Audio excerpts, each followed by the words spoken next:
tugenda tunuulira ebika by'amaaso mu Luganda. Tutandise n'amaaso agenda ali gano gaba si matereevu, munye zaago ziba zitunula sayidi oba oluusi zitunula munda, ge bayita amaaso agenda ali.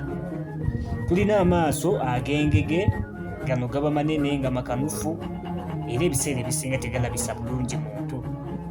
Tulina ag'omunkompe, gano gaba gakulira munda naddala ng'omuntu alina ekyenyi eky'empumi. Tulina ag'ekimbejja, gaba manene era nga gatunuza kisa. Tulina amaaso ag'empujjo, gano galimu endali ntonotono era zo si zeezira ennyingi ezirabisa omuntu omubi era go si mabi. Tulina amaaso ag'ekikaba, nnyinigo tatunula nnyo ku muntu, atunula yebbirira.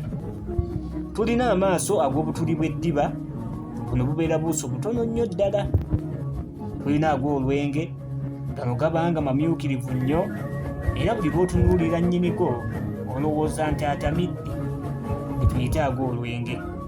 Tulina ag'oluwuka, nnyinigo abeera amoozoola mamoozoole bw'ati. Tulina amaaso aga nnawolovu, gano gaba manene naye nga gatunula mpola mpola, nnyinigo tagakanula nnyo.